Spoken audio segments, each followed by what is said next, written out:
Hello friends, स्वागत है आपके अपने YouTube channel VN Education Point 45 में। ध्यान दीजिएगा दोस्तों, आज हम लोग प्रैक्टिस सेट नंबर 8 देखेंगे। कितना देखेंगे? प्रैक्टिस सेट नंबर 8, 1 से लेकर 7 तक हम लोगों ने लगा लिया है। इसका प्लेलिस्ट अलग से बना हुआ है दोस्तों, जाइए फटाफट रिवीजन स्टार्ट कर दीजिए। ध्यान दीजिएगा दोस्तों, ये वॉल्यूम 1 हम लोग सीरीज 1 देख रहे हैं, वह सीरीज 2 भी देखेंगे, वॉल्यूम 2 भी। इसका हम लोग 24 सेट दिया है दोस्तों। आप लोग कंटिन्यू चैनल पर बने रहें और प्रैक्टिस लगातार करते रहें। चलिए देखते हैं पहले प्रश्न की ओर जाने से पहले एक अनुरोध है कि जो भी चैनल को विजिट करके नए आए हैं, चैनल को सब्सक्राइब कर लें और अपने दोस्तों में भी शेयर ज़रूर कर दें, और साथ ही साथ बेल आइकन को भी प्रेस कर लें ताकि मैं जो भी आपको बीएसईसी से रिलेटेड वीडियो डालूं, आपके सबसे पहले आपके स्क्रीन पर पहुंचे और उसका आप लाभ उठा सके। चलिए देखते हैं आज का पहला प्रश्न। आज का पहला प्रश्न है प्लेटफॉर्म सेट नंबर 8 का। दुनिया की सबसे महंगी करेंसी कौन सी देश की है? देखिए, दुनिया की सबसे आपको महंगी करेंसी कौन से देश की है? कुवैती दिनार, बहरीनी दिनार, ओमानी रियाल या डॉलर? तो एक हो जाएगा आपको कुवैती दिनार। कुवैती दिनार जो है आपको दुनिया की सबसे महंगी करेंसी में से एक है। नेक्स्ट क्वेश्चन है आपको 2 नंबर। भारतीय योजना के संदर्भ में निम्नलिखित कथनों पर विचार कीजिए। तो द्वितीय पंचवर्षीय योजना ने भारी उद्योगों की स्थापना पर बल दिया। तो देखिए, तो ये तो आपको सही है कि द्वितीय पंचवर्षीय जो हुआ था, द्वितीय पंचवर्षीय योजना, उसमें भारी उद्योगों की स्थापना पर बल दिया गया था। ये सही है आपका। और दूसरा ऑप्शन कहता है इसमें कि तृतीय पंचवर्षीय योजना ने औद्योगिकरण की रणनीति के रूप में आयात प्रतिस्थापन के अवधारणों को प्रारंभ किया। तो ये पे आपको ये भी सही है। तो देखिए, 1 और सी दोनों सही है आपको, ठीक है।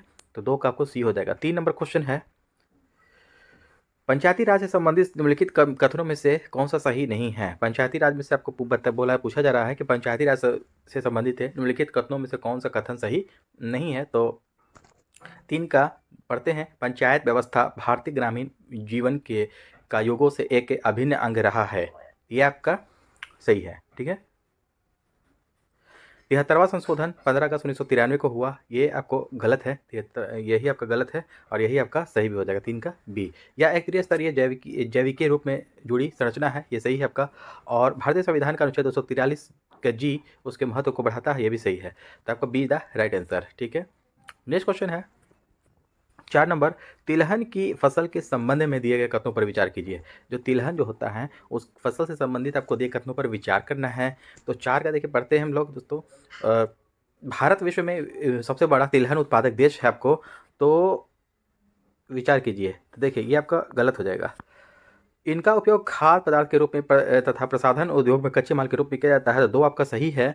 और तिल उत्तरी भारत में खरीफ की फसल है, ये सही है आपको, तथा दक्षिणी भारत में रबी की फसल है, ये भी सही है। तो डी द राइट आंसर, ठीक है। 4 का डी आपको सही हो जाएगा। 2 और 3 सही है, 1 गलत है। नेक्स्ट क्वेश्चन हो जाएगा आपको 5 number. Steel Authority of India Limited SAIL के नए अध्यक्ष कौन हैं? देखिए, सेल के नए अध्यक्ष कौन बने हैं? शोभा मंडल, अमरेंदु प्रकाश, प्रवीण कुमार श्रीवास्तव या सुंदर रमन रामूर्ति? तो 5 का आपको सही उत्तर हो जाएगा अमरेंदु प्रकाश। कौन है? अमरेंदु प्रकाश। नेक्स्ट क्वेश्चन आपको 6 नंबर। भारतीय संविधान नागरिकों को कितने प्रकार के मौलिक अधिकार प्रदान करता है? भारतीय संविधान जो है दो देश के नागरिकों को कितने प्रकार का मौलिक अधिकार प्रदान करता है? तो 6 का आपको सही उत्तर हो जाएगा सी, 6 प्रकार का मौलिक अधिकार प्रदान करता है। नेक्स्ट क्वेश्चन है, किस भारतीय जलप्रपात में राजा, रानी, रॉकेट और रोरर नामक 4 अलग अलग झरने हैं? देखिए, किस भारतीय आपको जलप्रपात में राजा, रानी, रॉकेट और रोरर नामक के 4 अलग अलग झरने हैं? कौन से भारतीय जलप्रपात में? तो 7 का आपको सही उत्तर हो जाएगा आपको डी, जोग या गरसोप्पा, ठीक है, जिसको कहा जाता है, जिसको आपको महात्मा गांधी सागर परियोजना भी कहा जाता है, जलप्रपात भी कहा जाता है। यही हो जाएगा आपको जोग या गरसोप्पा जो है, इसी में आपको राजा, रानी, रॉकेट और रोरर 4 प्रकार का अलग अलग झरने पाई जाती हैं। नेक्स्ट क्वेश्चन हो जाएगा आपको 8 नंबर। पूरा पाषाण काल में लोग कहाँ रहते थे? देखिए, पूरा पाषाण काल में पूछा जा रहा है कि लोग कहाँ रहते थे? पहाड़ के कंदराओं में, या मचानों पर, या मिट्टी के बने घरों में, या महलों में? तो 8 का सही उत्तर हो जाएगा ए, पहाड़ की कंदराओं में। पहाड़ की कंदराओं में पूरा पाषाण काल के लोग रहते थे। नेक्स्ट क्वेश्चन है आपको, संसार में सबसे बड़ा डेल्टा बनाती है? तो संसार में सबसे बड़ा जो डेल्टा बनाती है तो कौन? तो 9 का आपको सी हो जाएगा, गंगा। सबसे बड़ा डेल्टा कौन बनाती है? आपको गंगा बनाती है। 10 नंबर प्रश्न है, बैडमिंटन का नेट जमीन से कितनी ऊंचाई पर रहता है? देखिए, इंपॉर्टेंट क्वेश्चन है। बैडमिंटन का जो नेट है जमीन से कितनी ऊंचाई पर रहता है? तो 10 का बी हो जाएगा 1.55 मीटर। 1.55 मीटर की ऊंचाई पर रहता है। नेक्स्ट क्वेश्चन है 11 नंबर। निम्नलिखित कथनों में कौन सा सही है? देखिए, कौन सा कथन सही है? तो पढ़ता हूँ मैं। भारतीय संविधान अध्यक्षात्मक है। भारत एक नाम मात्र का राजतंत्र है। भारत एक कुलीन तंत्र है। भारत एक संस्थात्मक प्रजातंत्र है। तो 11 का आपको सही उत्तर हो जाएगा डी, भारत एक संस्थात्मक शासन प्रणाली वाला है, आपको प्रजातंत्र है। नेक्स्ट क्वेश्चन हो जाएगा आपका 12 नंबर, मर्ले डार्लिंग नदी बेसिन निम्नलिखित में से किस देश में है। देखिए मर्ले डार्लिंग नदी जो है आपको निम्न में से किस देश में है, तो मर्ले डार्लिंग आपको पड़ता है, सी हो जाएगा आपको ऑस्ट्रेलिया। ऑस्ट्रेलिया में हमारे डार्लिंग नदी बेसिन जो है ऑस्ट्रेलिया में है। नेक्स्ट क्वेश्चन, संविधान के किस अनुच्छेद में राज्यों द्वारा प्राथमिक शिक्षा मातृभाषा में दिए जाने का प्रावधान है। देखिए संविधान के किस अनुच्छेद में, कौन से आर्टिकल में राज्यों द्वारा प्राथमिक शिक्षा मातृभाषा में दिए जाने का प्रावधान है। 13 का सही उत्तर हो जाएगा सी, 350 का 1 क्या हो जाएगा, 350 के 1 में मातृभाषा में दिए जाने वाले का प्रावधान है। नेक्स्ट क्वेश्चन हो जाएगा 14 नंबर, विश्व में सर्वप्रथम विधि संहिता बनाने वाला राजा था। देखिए देश में सबसे पहले विधि संहिता बनाने वाला राजा कौन सा था, हम्मुराबी, सिकंदर, नेपोलियन या जूलियस। तो 14 का आपको ए हो जाएगा हम्मुराबी। कौन था, हम्मुराबी था विश्व में सर्वप्रथम विधि संहिता बनाने वाला राजा। नेक्स्ट क्वेश्चन, निम्नलिखित में से कौन से राष्ट्रपति लगातार 2 कार्यकाल के दौरान राष्ट्रपति पद पर बने रहे।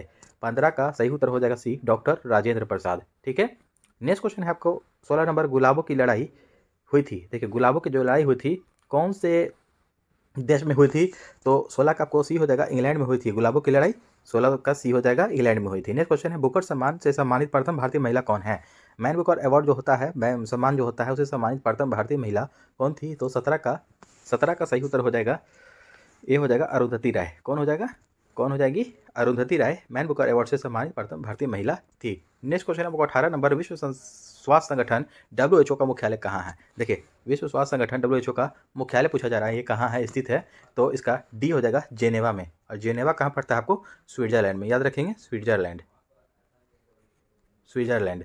ठीक है, याद रखेंगे। नेक्स्ट क्वेश्चन आपको 19 नंबर, दिल्ली समझौता के दौरान ब्रिटिश भारत का वायसराय कौन था। देखिए दिल्ली समझौता के दौरान ब्रिटिश भारत का वायसराय कौन था, तो 19 का डी हो जाएगा आपको, लॉर्ड इरविन।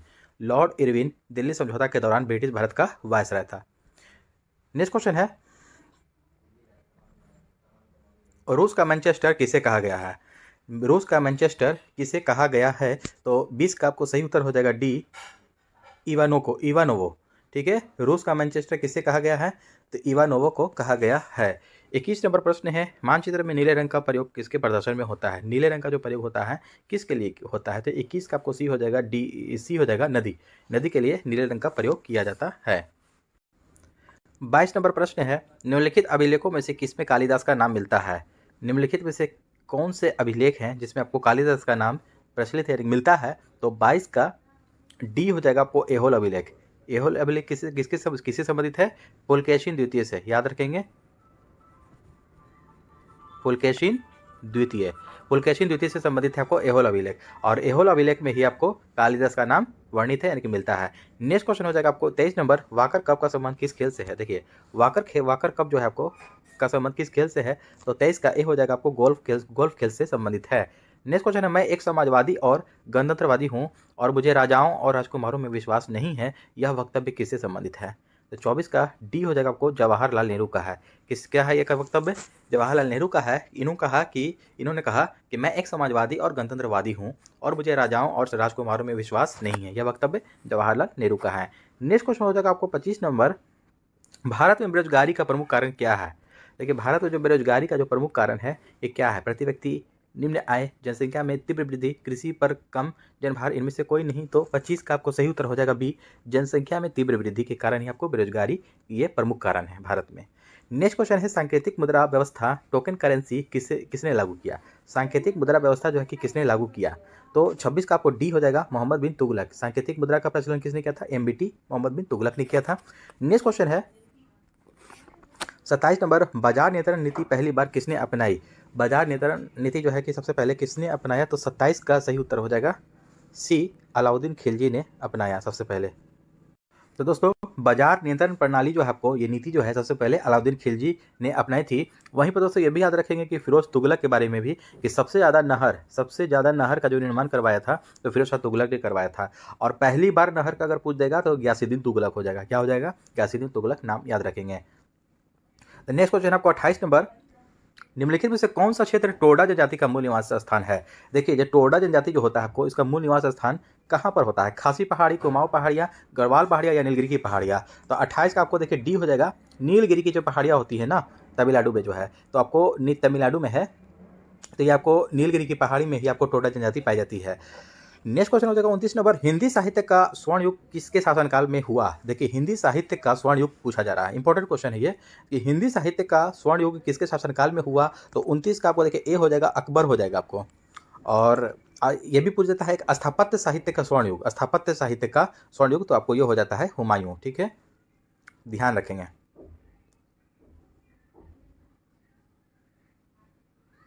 नेक्स्ट क्वेश्चन हो जाएगा, बिहार की कुल जनसंख्या कितना प्रतिशत भाग कृषि पर आश्रित है। देखिए बिहार की जो कुल जनसंख्या है कितना प्रतिशत आपको कृषि पर आश्रित है।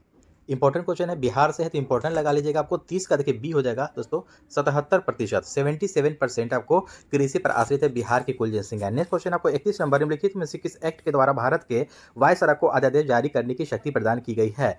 तो कौन से एक्ट के द्वारा भारत के वायसराय को अध्यादेश जारी करने का शक्ति जो है कि आपको प्रदान किया गया है। तो 31 का आपको सही उत्तर हो जाएगा बी। क्या हो जाएगा, बी हो जाएगा, इंडियन काउंसिल एक्ट 1861 के द्वारा किया गया है।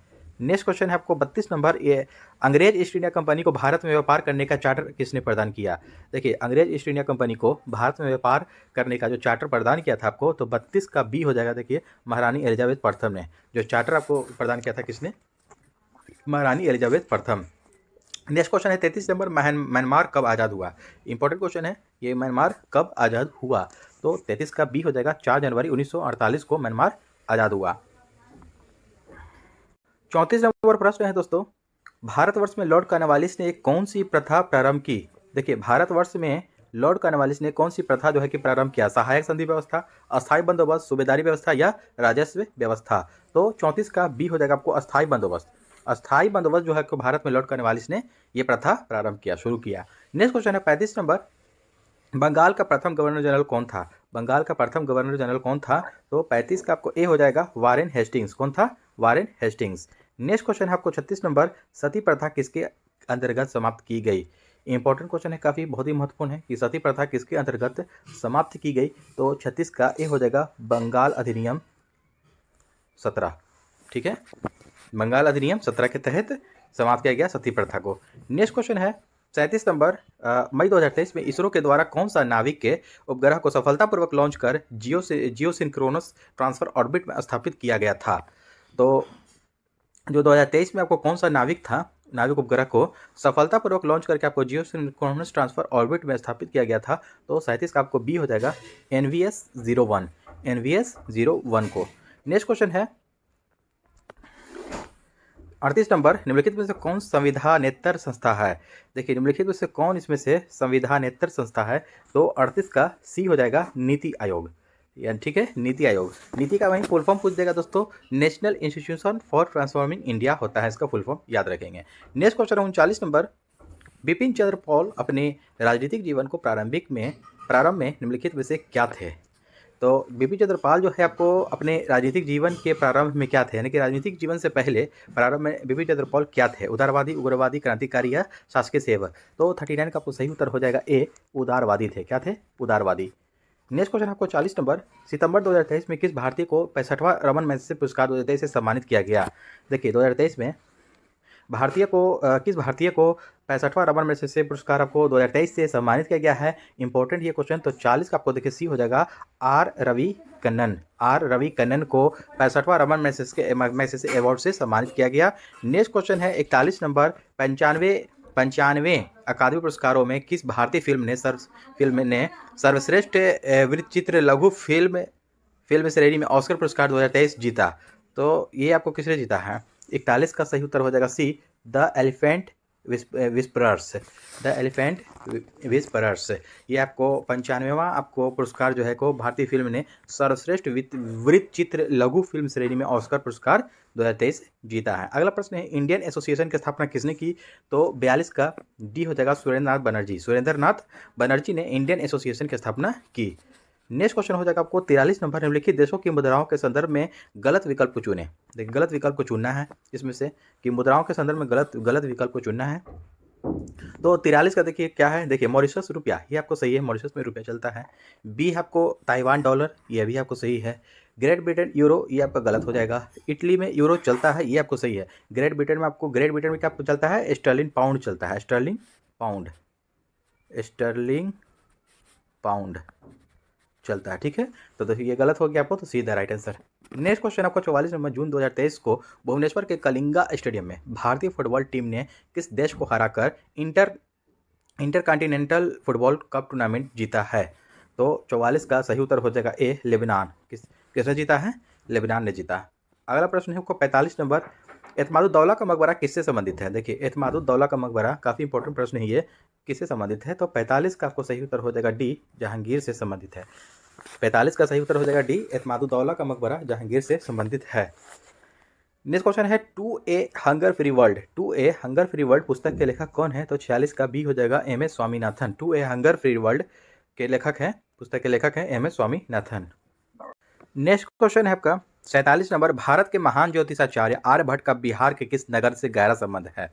देखिए, ज्योतिषाचार्य आपको आर्यभट्ट थे, वो बिहार के किस नगर से हैं? बी हो जाएगा आपको पाटलिपुत्र। जो आर्यभट्ट जो गणित के जन्मदाता माने जाते हैं, आपको शून्य के जन्मदाता आर्यभट्ट, वो आपको पाटलिपुत्र से संबंध रखते हैं। नेक्स्ट क्वेश्चन है आपको, हिटलर के किस देश पर आक्रमण के परिणाम स्वरूप द्वितीय विश्व युद्ध आरंभ हुआ? तो हिटलर के किस देश पर जो आक्रमण किया था, तो उसी के परिणाम स्वरूप द्वितीय विश्व युद्ध, सेकेंड वर्ल्ड वॉर शुरू हो गया था। तो 48 का देखिए सी हो जाएगा पोलैंड पर। इन्होंने हिटलर ने आपको पोलैंड पर आक्रमण कर दिया था। नेक्स्ट क्वेश्चन है आपका 49 नंबर, अगस्त 2023 में लावारिस जमा का पता लगाने के लिए उद्गम पोर्टल को किसके द्वारा लॉन्च किया गया है? किसके द्वारा लॉन्च किया गया है? तो 49 का ए हो जाएगा भारतीय रिजर्व बैंक आरबीआई के द्वारा 2023 में लावारिस जमा का पता लगाने के लिए उद्गम पोर्टल के जो लॉन्च किया गया है, तो आरबीआई के द्वारा लॉन्च किया गया है। 50 नंबर प्रश्न है, 23 अगस्त 2023 को किस भारतीय खिलाड़ी को भारतीय निर्वाचन आयोग के द्वारा राष्ट्रीय आइकन नियुक्त किया गया है? 23 अगस्त 2023 को किस भारतीय खिलाड़ी को भारतीय निर्वाचन आयोग के द्वारा राष्ट्रीय आइकन नियुक्त किया गया है? राष्ट्रीय आइकन नियुक्त किया गया है किसे? तो 50 का देखिए ए हो जाएगा सचिन तेंदुलकर। इसको क्या नियुक्त किया गया है? इंपॉर्टेंट, आपको काफ़ी बहुत ही वीवीआई हो जाएगा ये क्वेश्चन, एग्जाम में बिल्कुल आ सकता है, इसको ध्यान रखेंगे कि 23 अगस्त 2023 को किस भारतीय खिलाड़ी को भारतीय निर्वाचन आयोग के द्वारा राष्ट्रीय आइकन नियुक्त किया गया है? तो सचिन तेंदुलकर को नियुक्त किया गया है। 51 नंबर प्रश्न है, शक्ति का विमीय सूत्र क्या है? देखिए, शक्ति का विमीय सूत्र पूछ रहा है। 51 का ए हो जाएगा ml2t-3, ml2t-3 हो जाएगा शक्ति का विमीय सूत्र है। नेक्स्ट क्वेश्चन है, बॉयल के नियम का सूत्र क्या है? देखिए, बॉयल के नियम का सूत्र पूछ रहा है यहाँ पर, तो 52 का देखिए डी हो जाएगा V proportional to 1/P, V proportional to 1/P होता है बॉयल के नियम का सूत्र। अगला प्रश्न है आपको 53 नंबर, 60 मिलीग्राम प्रति लीटर से कम सांद्रता वाले खालिस्तान युक्त पानी को आमतौर पर सौम्य माना जाता है। देखिए, 60 मिलीग्राम प्रति लीटर से कम सांद्रता वाले खालिस्तान युक्त पानी को, कौन सा युक्त पानी को आमतौर पर सौम्य माना जाता है? तो 53 का ए हो जाएगा कैल्शियम कार्बोनेट। क्या हो जाएगा? कैल्शियम कार्बोनेट युक्त पानी जो होता है ना, आमतौर पर उसे सौम्य माना जाता है। नेक्स्ट क्वेश्चन हो जाएगा आपको 54 नंबर प्रश्न है, सरल लोलक की प्रभावी लंबाई के मापन में प्रतिशत त्रुटि 2% तथा आवर्तकाल के मापन में प्रतिशत त्रुटि 1% है, तो ग्राम के मापन में अधिकतम प्रतिशत त्रुटि क्या हो जाएगा आपको? तो 54 का सही उत्तर हो जाएगा दोस्तों, 54 का ए कितना हो जाएगा? 54 का ये हो जाएगा 4%, इसका राइट आंसर। नेक्स्ट क्वेश्चन आपको चुंबकीय अनुनाद पर आधारित है, चुंबकीय अनुनाद पर आधारित है क्या? तो 55 का बी हो जाएगा आपको एमआरआई स्कैनिंग। एमआरआई स्कैनिंग जो होता है ना, इसका फुल फॉर्म होता है आपको मैग्नेटिक रेजोनेंस इमेजिंग, ठीक ना, होता है इसको। तो इसका ही यही जो है कुछ, ये आपको चुंबकीय अनुनाद पर आधारित है। नेक्स्ट क्वेश्चन हो जाएगा आपको 56 नंबर, अभी केंद्र बल सदैव कार्य करता है, कैसे कार्य करता है? तो 56 का ये हो जाएगा आपको केंद्र की ओर त्रिज्या के अनुदिश अभिकेंद्र बल सदैव कार्य करता है। अगला प्रश्न है आपको 57 नंबर 57, सही कथन को छांटिए। देखिए, सही कथन को छांटना है, इसमें कौन सा सही है? 3 गलत है और 1 सही है। तो 57 का पढ़ते हैं, चाल एवं वेग में दोनों में दिशा का परिमाण होता है। तो चाल एवं वेग में दोनों में दिशा का आपको परिमाण होता है? नहीं होता है। नेक्स्ट क्वेश्चन है, ऑप्शन है, चाल में केवल परिमाण एवं वेग में परिमाण एवं दिशा दोनों होता है। ये आपका बिल्कुल सही है, तो ये आपको सही छांटना था कथन, तो B is the right answer. चाल धनात्मक ऋणात्मक शून्य कुछ भी हो सकता है, नहीं ये गलत है। वेग के परिणाम को चाल कहते हैं, नहीं ये भी गलत है, तो B is the right answer. Next question हो जाएगा आपको 58 नंबर, यदि प्रक्षेपक के वेग को दोगुना कर दिया जाए तो उसका अधिकतम परास क्या हो जाएगा? यदि प्रक्षेपक के वेग को दोगुना कर दिया जाए तो उसका अधिकतम परास जो होता है 58 का बी होगा आपको 4 गुना हो जाएगा। अधिकतम परास कितना हो जाएगा? 4 गुना। 59 नंबर प्रश्न है, निम्नलिखित में से किस बीमारी के लिए ट्राईवैलेंट के स्थान पर बाईवैलेंट ORV देने का निर्णय भारत सरकार ने लिया है। देखिए कौन सी बीमारी के लिए ट्राईवैलेंट के स्थान पर बाईवैलेंट ORV देने का निर्णय भारत सरकार ने लिया है। तो 59 का डी हो जाएगा पोलियो। क्या हो जाएगा? पोलियो, जो कि भारत में ये आपको पोलियो समाप्त हो चुका है ये बीमारी। नेक्स्ट क्वेश्चन आपको 60 नंबर, परमाणु के उपकोषों के भरने के क्रम नियंत्रित होता है। देखिए परमाणु के उपकोषों के भरने का क्रम नियंत्रित होता है। तो 60 का ए हो जाएगा अफबाउ के सिद्धांत के द्वारा। किसके सिद्धांत? अफबाउ के सिद्धांत के द्वारा। नेक्स्ट क्वेश्चन हो जाएगा आपको 61 नंबर, क्षैतिज वृत्त के नियत चाल से गतिशील वस्तु के लिए नियत है। क्षैतिज वृत्त के नियत चाल से गतिशील वस्तु के लिए नियत है। 61 का ए हो जाएगा आपको गतिज ऊर्जा। क्या हो जाएगा इसका सही उत्तर? गतिज ऊर्जा। कि क्षैतिज वृत्त के नियत चाल से गतिशील वस्तु के लिए नियत है, तो गतिज ऊर्जा is the right answer. Next question आपको 62 नंबर, निम्नलिखित में से कौन सा कथन गलत है? गलत की इसमें पहचान करना है। 62 का आपको हो जाएगा क्या? ओजोन ऑक्सीजन के 2 परमाणुओं द्वारा बना एक अणु है। आपको देखिए यहाँ पर पहला ही गलत हो गया। और ओजोन जो है आपको ओ, इसका सूत्र होता है क्या? O3, यानी कि ऑक्सीजन के यहाँ 2 परमाणु कह रहा है ऑक्सीजन के, ये आपको गलत हो गया। जबकि आपका ऑक्सीजन के 3 परमाणु के द्वारा बना हुआ है, यही गलत है आपको। तो यही नेगेटिव का नेगेटिव, यही आपको सही उत्तर हो जाएगा। आगे ऑप्शन पढ़ लेते हैं कि क्लोरोफ्लोरोकार्बन वायुमंडलीय ओजोन में कमी हेतु उत्तरदायी है। ये सही है आपका। ओजोन का कवच सूर्य से आने वाले पर्यावरणीय की विकिरण से पृथ्वी की सतह की रक्षा करता है। ये भी सही है। ओजोन एक घातक विष है। ये भी सही है। नेक्स्ट क्वेश्चन हो जाएगा आपको 63 नंबर, CH3OH का रासायनिक सूत्र क्या है? देखिए CH3OH का रासायनिक सूत्र क्या होता है? तो 63 का बी हो जाएगा मेथिल अल्कोहल। क्या हो जाएगा? Methyl alcohol. नेक्स्ट क्वेश्चन है 64 नंबर, ऑक्सैलिक अम्ल H2C2O4 में कार्बन की संयोजकता कितनी होती है? इसमें कार्बन की संयोजकता दोस्तों 3 होती है। कैसे होती है? देखिए H2C2O4 में आपको संयोजकता हम X मान लेंगे, तो क्या हो जाएगा? देखिए 2 हो जाएगा, हाइड्रोजन का 2 प्लस फिर हो जाएगा आपको C2 कार्बन की संयोजकता हम 2 X मान लिए हैं, तो ये हो जाएगा आपको 2X। अब प्लस यहाँ पर हो जाएगा आपका 2X, माइनस हो जाएगा यहाँ पर 4 × 2, 4 × 2 का क्या? ऑक्सीजन कह रहा है ना, ऑक्सीजन 4, तो 4 × 2 तो इज इक्वल टू 0। इसको आपको सोल्यूशन कीजिएगा तो 3 आ जाएगा। ठीक है। नेक्स्ट क्वेश्चन है दोस्तों 65 नंबर, गुर्दे में उत्पन्न मूत्र खाली स्थान से होकर मूत्राशय में पहुंचता है, जहां इसे संचित किया जाता है। देखिए गुर्दे में जो उत्पन्न जो मूत्र होता है ना, गुर्दा यानी कि किसको कहते हैं हम लोग? किडनी को कहते हैं। तो गुर्दा में जो उत्पन्न जो मूत्र होता है पेशाब, वो खाली स्थान से होकर किससे होकर मूत्राशय में पहुँचता है, जहाँ इसे संचित किया जाता है, यानी कि जमा किया जाता है। तो 65 है।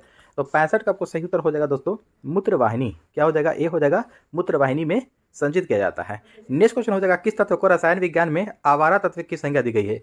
इंपॉर्टेंट क्वेश्चन है। तो आवारा तत्व कौन है? आपको पहला ही जो होता है आपको हाइड्रोजन, डी। 66 का डी हो जाएगा हाइड्रोजन को। ठीक है ना, हाइड्रोजन को आवारा तत्व की संज्ञा दिया गया है। ठीक है, क्योंकि आपको हाइड्रोजन आपको ना ही तत्व है ना ही धातु है। ठीक है। नेक्स्ट क्वेश्चन हो जाएगा आपको 67 नंबर, किसी तत्व का परमाणु भार बराबर होता है। तो किसी तत्व का परमाणु भार जो बराबर होता है, तो 67 का सी हो जाएगा तुल्यांक भार x संयोजकता। तुल्यांक भार गुणे संयोजकता। नेक्स्ट क्वेश्चन है 68 नंबर, अवरक्त स्पेक्ट्रम स्थित है। अवरक्त स्पेक्ट्रम स्थित है, तो 68 का ए हो जाएगा सूक्ष्म तरंग तथा दृश्य क्षेत्रों के बीच होता है। A is the right answer. Next question हो जाएगा आपको 69 नंबर, मनुष्य की साधारण श्वसन दर कितनी होती है? जो हम लोग सांस लेते हैं तो हम लोग का श्वसन दर कितना होता है साधारण? तो ये हो जाएगा आपको 15 से 18 बार। सिर्फ 16 से 18 बार देता है, लेकिन 15 से 18 बार आपको ये नॉर्मल आपको श्वसन दर होता है मनुष्य का। 70 नंबर प्रश्न है कि वृद्धि हार्मोन का स्रावन किसके द्वारा होता है? देखिए वृद्धि हार्मोन का स्रावन किसके द्वारा होता है, यानी कि जो रिलीज होता है वृद्धि हार्मोन किसके द्वारा होता है? तो 70 का बी हो जाएगा पिट्यूटरी ग्लैंड जो होता है उसी के द्वारा ये आपको वृद्धि हार्मोन स्रावन होता है, यानी कि रिलीज होता है वहाँ से। दोस्तों यहाँ पूछ देगा क्वेश्चन कि पिट्यूटरी ग्रंथि, आपको इसको मास्टर ग्रंथि के नाम से भी जाना जाता है, ध्यान रखेंगे, मास्टर ग्रंथि के नाम से भी जाना जाता है इसको। और इसकी भार कितना होता है? 0.6 ग्राम। कितना होता है? पिट्यूटरी ग्लैंड की भार वेट कितनी होती है? 0.6 ग्राम। याद रखेंगे साथ साथ इसको भी। नेक्स्ट क्वेश्चन 71 नंबर, सही सुमेलित युग्म कीजिए। तो सही सुमेलित करना है युग्म को। तो 71 का देखिए दोस्तों, बेसल सभा, जैव विविधता संरक्षण, इसका B is the right answer. Kyoto Protocol आपको जलवायु परिवर्तन, ये आपको सही हो जाएगा, B is the right answer. 71 का बी हो जाएगा। अगला प्रश्न है 72 नंबर, लैंगरहैंस के द्वीप जो इंसुलिन का स्राव करते हैं स्थित होते हैं। देखिए इंपॉर्टेंट क्वेश्चन है कि लैंगरहैंस के जो द्वीप हैं आपको जो इंसुलिन का स्राव करते हैं, इंसुलिन की कमी से दोस्तों कौन सा रोग होता है? मधुमेह रोग। ठीक है, मधुमेह यानी कि जिसको डायबिटीज कहा जाता है, तो इंसुलिन की कमी से ही होता है। और ये स्थित होते हैं जो लैंगरहैंस द्वीप की जो इंसुलिन स्राव करता है कहाँ स्थित होता है? तिल्ली मस्जिद, जनद या अग्न्याशय है। तो 72 का दोस्तों आंसर हो जाएगा इसका सही उत्तर अग्न्याशय है, यानी कि पैंक्रियाज में स्थित होता है। और साथ साथ इसको भी याद रखेंगे जो इंसुलिन इंसुलिन जो निकलता है अग्न्याशय के लैंगरहैंस द्वीपिका से, तो कौन सा सेल से निकलता है, ये भी पूछ देगा क्वेश्चन। तो बीटा सेल, याद रखेंगे बीटा सेल से निकलता है। किससे? बीटा सेल से। नेक्स्ट क्वेश्चन है आपका 73 नंबर, किस हार्मोन के द्वारा हृदय स्पंदन तथा रुधिर दाब बढ़ जाते हैं? किस हार्मोन के द्वारा हृदय स्पंदन जो होता है तथा रुधिर जो ब्लड का जो प्रेशर है बढ़ जाता है? तो 73 का बी हो जाएगा एड्रीनेलिन। एड्रीनेलिन जो ग्लैंड होता है ना, इसी के कारण, इसी हार्मोन के कारण हृदय स्पंदन जो होता है आपको तथा आपको ब्लड प्रेशर जो है कि बढ़ जाता है। नेक्स्ट क्वेश्चन आपको, बीसीजी का टीका नवजात शिशु को कितने दिन के भीतर लगाना चाहिए? बीसीजी का टीका जो लगता है नवजात शिशु को 74 का सही उत्तर हो जाएगा ए 6 महीना। कितना? 6 महीना के भीतर नवजात शिशु को लगवा देना चाहिए बीसीजी का टीका। यहाँ पे दोस्तों पूछ देगा इसका बीसीजी का फुल फॉर्म क्या होता है? तो बीसीजी का फुल फॉर्म होता है बैसिलस, सी से होता है कॉलमेट, अजी से ग्योरिन। बैसिलस कॉलमेट ग्योरिन होता है इसका फुल फॉर्म। 6 महीने का भीतर नवजात शिशु को इसको लगा देना चाहिए। नेक्स्ट क्वेश्चन आपको 75 नंबर और आज का अंतिम प्रश्न है, सर्वाधिक क्रियाशील हैलोजन है। देखिए सर्वाधिक क्रियाशील हैलोजन कौन सा है? तो 75 का डी हो जाएगा फ्लोरीन। Fl से इसको संकेत होता है Fl, ठीक है, इसको साथ साथ याद रखेंगे। तो Fl जो है कि सर्वाधिक क्रियाशील हैलोजन है। दोस्तों आई होप कि आज का विश्लेषण अच्छा लगा तो हमारे चैनल को सब्सक्राइब करें और अपने दोस्तों में शेयर करना ना भूलें। धन्यवाद।